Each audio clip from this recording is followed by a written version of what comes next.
ভাবি কই? ভাবি কি খাইছে? না। খায় নাই? ভাবি? ওই ভাবি! কই তুমি? ভাত খাইবা না? ভাত ঠান্ডা হয়ে গেল। ভাবি? কি হলো? মা এতবার করে ডাকতেছি, ভাবির কোনো সাড়া শব্দ নেই, কিছু হইছে নাকি? তুই খা তো। তোর ভাবি হয়তো ঘুমাইছে, ঘুম থেকে উইঠা খাইব।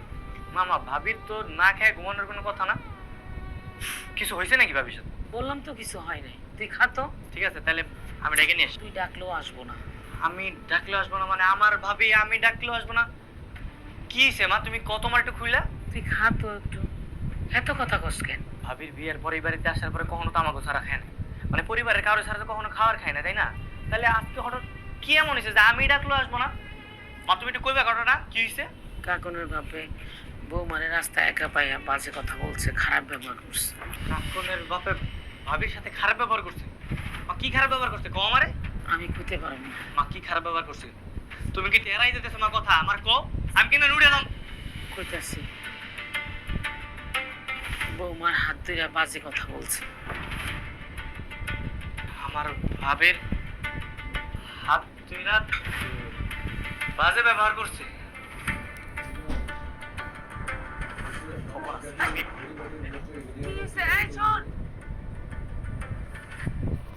সুজন, তুই কোথাও যাবি না।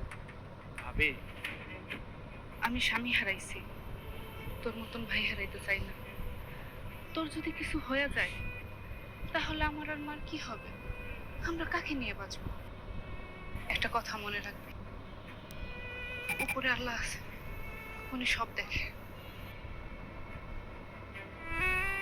চল ভাত খাবি, আয় আয় না।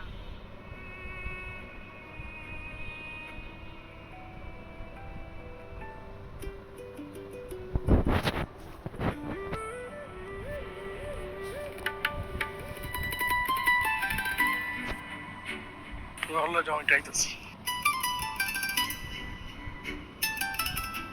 কিরে, আজকে কিছু কবি না? কারে? আমার ম্যাডাম রে। আরে তোর ম্যাডাম রে আবার কি কম? তোর ম্যাডাম রে তো কোনোদিন আমি কিছু কইনি, আর তোর আমি চিনিও না। ওরে পল্লি বাস, তুই একটা চিনিস রে ভাই? কেমনে মানুষ এত কিছু? এই তুই তুই ভালো না? তুই এত সারাদিন চামচামি মামচামি করস, তোরা যে কইছিস একটু ভালো, তুই কি ভালো আর কোনো নামগন্ধ তো দেখতেছি না তোর মধ্যে। তুই কিন্তু আমার অপমান করে কথা বলতেছিস। কি অপমান? তোর আবার মান সম্মান আছে কই দেই? কই মান সম্মান তো দেখা যায় না, কই রাখছস? আমি একজন সম্মানিত মানুষ হলে চলি, তার লেগা আমার একটু সম্মান আছে। আচ্ছা, তুই তুই কি কিছু কবি আমারে? কইলে তাড়াতাড়ি কই আনলো জায়গা। হ্যাঁ, কিছুদিন আগে দেখলাম কাঁধে কাঁধ রেখা, হাতে হাত রেখা তোরা দুইজনে কথা হইতেছিস। আর আজকে চিনিস না আমার ম্যাডাম রে? আরে ভাই আমি তো কোনো কালে অল্লয় কথা কইনি, অল্লকে আবার কি কথা কমু? আমি বুঝতাছি না তুই কি কইতাছস এগুলা। ভাই তোর পাও তুই আপনি সালাম করি ভাই। হ্যাঁ, তোর এত বুদ্ধি কই রাখো? আর গ্রেনেডটা, আমার বন্ধু গ্রেনেডটা কই? তুই আজকে তোরে ফাটাইলাম গ্রেনেডটা মাইরা। ভোটকার বাচ্চা ভোটকা, শালার যন্ত্রণায় বাঁচি।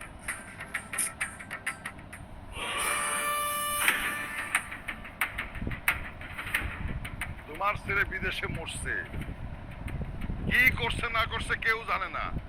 গণপিটুনিতে তোমার ছেলে মারা গেছে বিদেশে। আর আরেক ছেলে হঠাৎ কুকাম করে বেড়ায়। কি সব কথা বলছো? চাচা, আপনি আর যাই বলেন না কেন, সুজনকে নিয়ে আমাকে নিয়ে একটা বাজে কথা বলবেন না। চোরের মার বড় গলা। তুই তো একটা অলক্ষী মেয়ে। একটা জামাই খাইছো, আরেকটা জামাই ঘরে রাখছো। কি করো না করো আমরা জানি না। কি বলতেছেন আপনি? হ্যাঁ, আপনি ধোয়া তুলসী পাতা? আপনি কেমন আমরা জানি না? এই গ্রামের সবাই জানে আপনি কেমন মানুষ, আপনি কি করেন। একদম কথা বলবো না তুমি। কথা বললে কি করবেন আপনি? মাইরা ফেলবেন, বিপদে ফালাইবেন, এটাই তো করতে পারবেন। আর তো কিছু করতে পারবেন না। মানুষ যখন তার মনে আশা পূর্ণ করতে না পারে তখন মানুষ পাগলা কুত্ত হয়ে যায়, যেটা আপনি হইছেন। বেশি কথা বলবা না। এই যে সুস্থ মতো দাঁড়ায় আছো সেইটাও কিন্তু পারবা না। দেখেন, আপনি কেন ডাইকে আনছেন আমি কিন্তু জানি না, কিন্তু ডাইকে আইনা আপনি যে অপমানটা করছেন এটা বিচার কিন্তু আল্লাহ করবে। তোমার ছেলে সুজন আমার মেয়ের রাস্তাঘাটে বিরক্ত করে, অনেক সহ্য করছি, আর আমি সহ্য করবো না। সুজন, সুজন আপনার মেয়েকে ডিস্টার্ব করে? এটা আমরা বিশ্বাস করি না। এই যে, তুমি বিশ্বাস অবিশ্বাসের কি বুঝো? হ্যাঁ, আমার ছেলে যদি আপনার মেয়েরে বিরক্ত করে আপনি আমারে কইতে পারতেন, সবার সামনে আপনার বাড়িতে ডাইকে আইনে অপমানটা না করতে পারতেন। এটা কিন্তু আপনি ঠিক করেননি।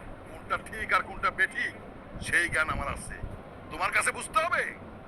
আমি সাফ সাফ বলে দিচ্ছি, আবার যদি তোমার ছেলে আমার মেয়েরে বিরক্ত করে তোমাকে সবাই আমি এলাকা ছাড়া করবো। আপনি এলাকা ছাড়া করার কেডা?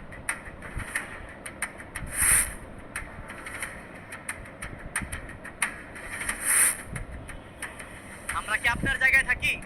আমি আমার বাপের দেওয়া জায়গায় বাড়ি করে থাকি। যত বড় মুখ না তত বড় কথা। এই হারামজাদা, হারাম চুস্কার, দাবান। খবরদার, তুই যদি সুজনের কাছে একটু আকাশ তাহলে তোর হাত ভেঙে মাকড়ের হাতে দিয়ে দিব। তোমাকে সাহস দেখে তো আমি অবাক হয়ে যাচ্ছি। আমার বাড়িতে দাঁড়া আমার লোকের হাত ভেঙে দিবা। দেখেন, আমি ঝগড়া বিবাদ একদম পছন্দ করি না।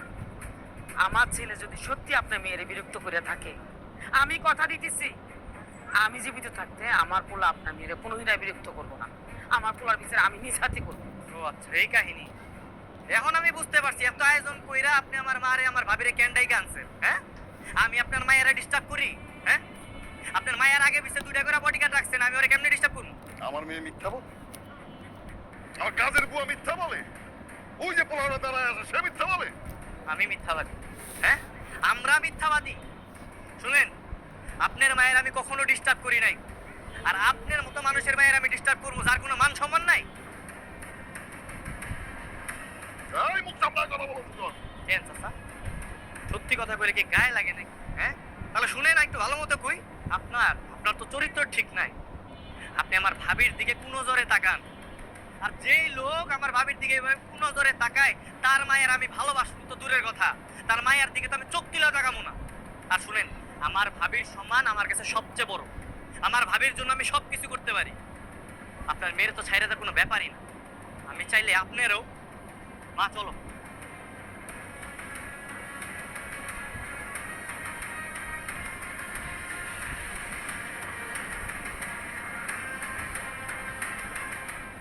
আপনি আজকে যা বলছেন আমি শুনছি এবং মাইনে হয়েছে, কিন্তু আপনি আমার মনে করেন যে কথাগুলো বলছেন এটা আমি মানতে পারলাম না। হ্যাঁ, আমি আপনার ক্ষতি করতে পারবো না, আমি প্রতিশোধ নিতে পারবো না, কিন্তু পরে তো একজন আছে, আল্লাহ আপনার বিচার করবে। আল্লাহ ছাড় দেয়, ছাইরা দেয় না।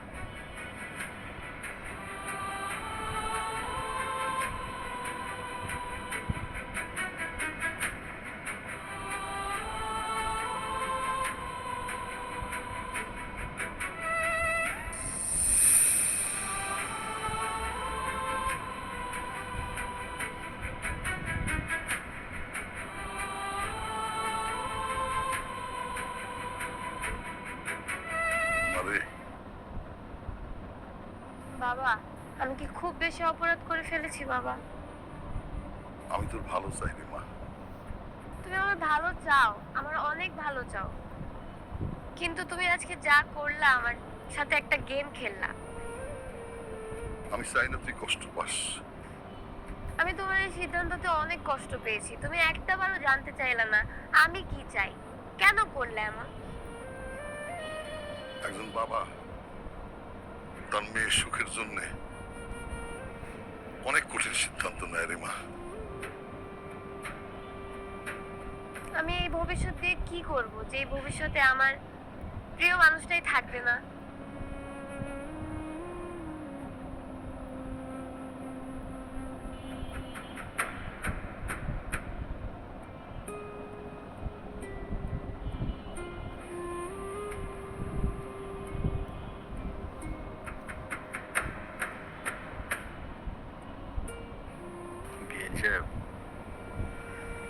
আমার মাইয়াটা তো সে অনেকদিন থেকে একা একা জীবনযাপন করতেছে। তাছাড়া আমার মাইয়াটার বয়স কত হয়েছে কোন তো? তেমন তো একটা বয়স হয় নাই। সাহেব, আপনি কি করতেছেন? আমি আমার মাইয়াটারে একটা সংসার দিতে চাইবি। আমিও সেটাই ভাবছি। বয়স কম, একা একা কেমনে থাকবো? সারাটা জীবন ঘুরে আসছি মায়াটা। আপনি একজন শাশুড়ি হইয়া আমার মাইয়াটার জন্য এত কিছু ভাবেন। আমার মনে হয় না অন্য কোনো শাশুড়ি তার বৌমার জন্য এত কিছু ভাববে। বিয়ে, আমি আপনার কাছে চিরঋণী বিয়ে। আরে কি যে কন্যা বেয়াই, বৌমা যদি আমার মেয়ে হইতো, আমি এইটাই চিন্তা করতাম। হইছে? আপনার কথা শেষ হইছে? আপনি চাইতেছেন আমার ভাবিরে নিয়ে যে একটা নতুন সংসার দিতে, একটা নতুন জীবন দিতে, তাতেই কি ওনার সুখ? তাহলে একটা মানুষের জীবনে সুখ আসতে তার নিজের কিছু সিদ্ধান্ত আছে, নিজের কিছু ইচ্ছা আছে, তার বিরুদ্ধে যায় তো আপনারা তারা বিয়ে দিতে পারেন না। আপনি কি জোর করে তারা বিয়ে দিবেন? না, তাহলে আপনি তার মতামত না নিয়ে তারা জোর করে কিভাবে বিয়ে দিতে চাইতেছেন? এই বিয়ার পরে কি উনি সুখে থাকবে, আপনি কি শিওর এটা? তুই কিন্তু বেশি কথা কইতেছিস। স্বামী ছাড়া মায়েরা একা একা কয়দিন থাকবো? তাছাড়া গ্রামের লোক যদি উল্টাপাল্টা কথা শুরু করে দেয় তখন তুই কি করবি? হ্যাঁ, এই তো চুপ কর। বিয়াই, আপনার হাতে যদি ভালো ছেলে থাকে আপনি বৌমারা নিয়ে বিয়ে দিয়ে দেন। আর যদি না পারেন আমার কাছে একটা ভালো পাত্র আছে, মানে টাকা পয়সার অভাব নাই, ভালো ঘর, ভালো বংশ, বৌমা সুখেই থাকবে। বিয়াই, আমি যেরকম ওর বাবা, আপনি তো মা, আপনি যদি ভালো মনে করেন তাহলে দিয়ে দেন না। মা তুমি কার কথা কইতেছো? তুই চিনবি না। আমি কিন্তু বুঝতেছি তুমি কার কথা কইতেছো। তোর চুপ করতে কইছি না? বাবা, মা, আপনারা আমার সুখের কথা চিন্তা করতেছেন যে আমি কিভাবে ভালো থাকবো, কিন্তু আমি কি একবার আপনাদেরকে বলছি যে আমি অসুখে আছি, আমি শান্তিতে থাকতে চাই? তাহলে আপনারা এসব কথা কেন বলতেছেন? মারে, একলা জীবনটা অনেক কষ্টের রে মা। আমি জানি বাবা, কিন্তু আমি যদি আমার সুখের জন্য চলে যাই তাহলে আমি কামালের কাছে কি জবাব দিব? কামাল তো আমাদের জন্য বিদেশের মাটিতে একা একা কষ্ট করছে, তাহলে আমি কেন একা থাকতে পারবো না? আমি এই বাড়ি ছেড়ে যেতে চাই না বাবা। বৌমা, আমরা যা ভাবতেছি তোমার ভালোর জন্যই ভাবতেছি। মা, আপনি একদিন আমার একটা কথা বলছিলেন যে মেয়েরা শ্বশুর বাড়িতে আসে লাল শাড়ি পরে আর যায় সাদা কাপড়ে। মা, আমি এর বাইরে আর কিছু ভাবতে পারতেছি না, আর আমি ভাবতে চাইও না। কিন্তু মানুষ তো খারাপ কথা কইব। তুমি জোয়ান, বয়স কম, একলা একলা কেমনে থাকবা? তাছাড়া আমার ঘরে বিয়ের উপযুক্ত একটা পোলা আছে। মানুষ কইব বিধবা, জোয়ান ভাবি, উপযুক্ত দেবর, নানান কথা কইব। এগুলো সহ্য করতে পারবা না, মান সম্মান যাইব। সব দিক চিন্তা কইরা বিয়ে যেটা কইতেছে তুমি মাইনা নাও। মা, আমি ঠিক তো দুনিয়া ঠিক, মানুষ কি বলবে না বলবে এসবে আমার কিচ্ছু যায় আসে না। দেখেন বিয়ে, পরে কিছুদিনের জন্য আমাকে বাড়িতে নিয়ে যায়, বুঝায় শুনে রাজি করে। এইভাবে যদি থাকে মানুষ হাসাহাসি করবে। তাছাড়া আপনার ঘরে তো একটা উপযুক্ত পোলা আছে। আমি চাই না এই বয়সে আমার মান সম্মান হানি হোক, আপনারও মান সম্মান হানি হোক। মারে যা, রেডি হয়ে আয়। বাবা, আহা, কিছুদিন তুই আমাকে বাড়িতে থাকলে তোর ভালো লাগবে রে মা। ভাবি কোথাও যাবো? আমার ভাবি আমাদের বাড়িতেই থাকবে। তার মান সম্মান যদি আমাদের বাড়িতে থেকে নষ্ট হয় কোনো সমস্যা নেই। ভাবি তুমি এই বাড়িতে থাকবা, কোনো জায়গায় যাবে না। আবেগ দিয়ে তো সব কিছু হয় না। তাহলে কোনটা আবেগ আর কোনটা বিবেক আমি সব কিছুই জানি। বিয়ে, আপনার ছেলে যা শুরু করছে, আমি আপনার একটা প্রস্তাব দিবি। কি? আপনি আপনার ছোট ছেলের সাথে আমাকে মায়ারে বিয়া দিয়ে আপনাকে বাড়িতে রেখে দেন। এসব কি করতেছেন তাহলে আপনি? আপনার মাথা ঠিক আছে? আমার মাথা ঠিক আছে, তাছাড়া এটা যদি না হয় তাহলে আমার মায়ার আমি তোমাকে বাড়িতে রাখতে পারবো না। চল রে মা, চল। বাবা, আহা, কিছুদিন তুই আমাকে বাড়িতে থাকবি, এরপর মনটা যখন ভালো হয়ে যাবে তখন না হয় চলে যাবি। ঠিক আছে বাবা, আসতেছি আমি।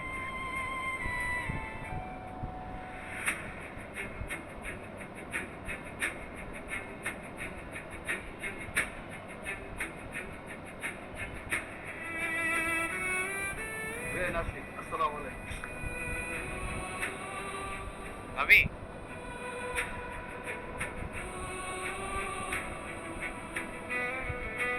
ভাবি তুমি বাড়ি থেকে যাও না ভাবি, তোমার ছাড়া না আমি থাকতে পারবো না। তুমি আমারে মাফ করে দিও ভাবি। আমি আমি আমি তোমার বিয়ে করতে চাই।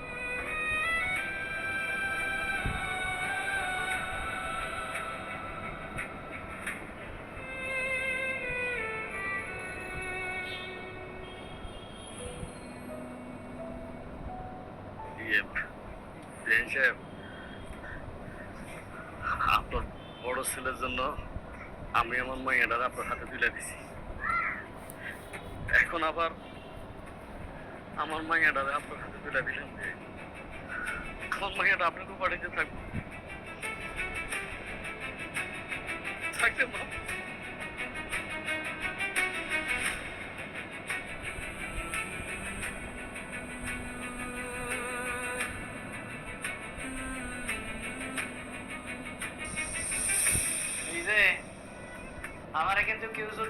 ইচ্ছায় ডাইকা না নেয় আমি কিন্তু খাটে উঠবো না, ঠিক আছে? আমি কিন্তু এখন কারো দেবর না যে নিজ ইচ্ছায় খাটে চলে যাব। আমি কিন্তু আজকে থেকে স্বামী। আর আমি ছোটবেলায় পড়ছি যে স্বামীর পায়ের নিচে নাকি বউয়ের জান্নাত।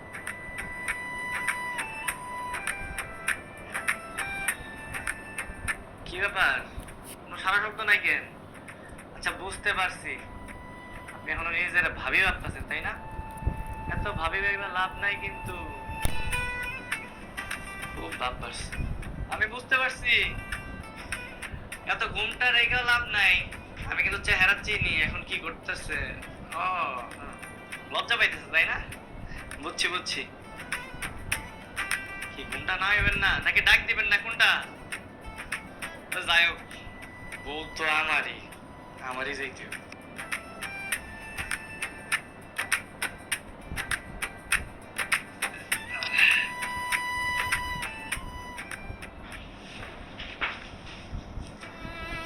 ভাবি, ভাবি,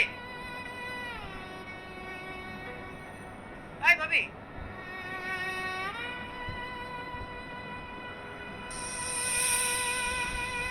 প্রিয় সুজন, ভাই আমার, আমাকে মাফ করে দিস।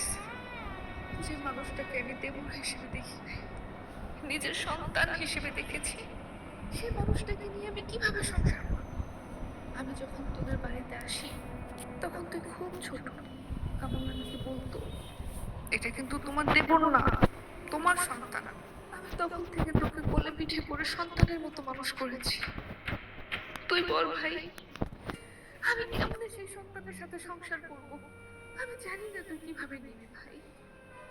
আমার কাছে মনে হলো তোর সাথে সংসার না করে আমার দুনিয়া ছেড়ে চলে যাওয়াটা, তাই আমি তোর কাছ থেকে তোর ভাইয়ের কাছে চলে গেলাম।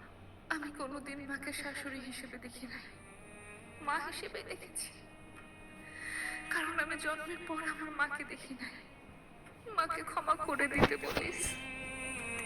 বিশ্বাস কর ভাই, আমি তোকে কষ্ট দিতে চাই না, কিন্তু আমার যে কোনো উপায় ছিল না রে ভাই।